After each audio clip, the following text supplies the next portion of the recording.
Hey, my name is Ravi Patel, and for my project I did smell. What is smell? It is also known as olfaction. It is detected by thousands of chemoreceptors located in the upper wall of the nasal cavities.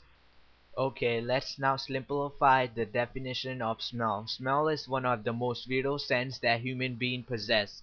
Smell is something that is not visible to the naked eye, but it doesn't mean that there is nothing there. Smell is made up of things that are too small to see. There are tiny molecules of chemical from things like food, flour, and fire that flows through the air. Such a chemical are classified as odor. Odor aren't single scent or single kind of molecules, but they are a whole mixture that travels through the air to your nose. Not everyone is fortunate enough to have the ability to smell like most of us do. In history, there are two well-known theories of smell. The first one is by Democritus. The smell of the object is due to the evaporated molecules that terminates from it, and the second one is by Aristotle. Odor are detected when the cold sense of smell meets the hot smoke or steam from the object being smelled, and by the modern theory, Democritus was right.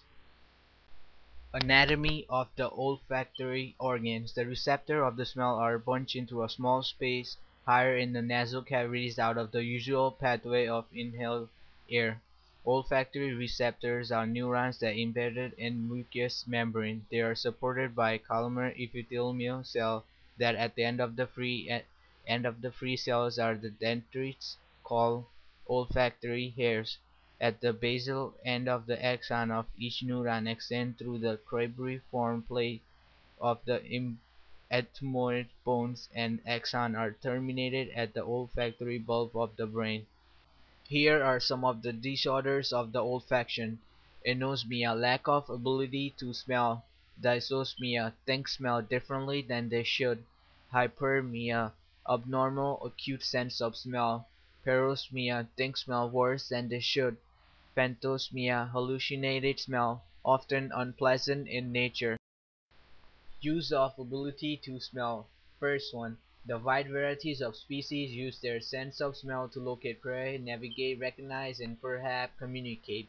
Second, tell difference between good food and a rotten food.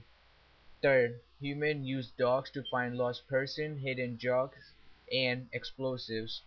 Fourth, the human nose is capable of detecting over 10,000 different odors, some in the range of parts per trillion of air. Olfactory pathway. It begins with olfactory hairs. When gas molecules reach olfactory organs, the olfactory hairs generates the action potential that is conducted along cribriform plate into the cranial cavity. Impulses are transmitted to sensory neurons in olfactory bulb which originates at the cranial nerve 1. Interpretation occurs at cerebral cortex. Okay. Here is a small video that I found. Just say for example we want to smell flour. We smell the evaporated molecules that goes in the nose and becomes a contact with olfactory hair. And here is the close up.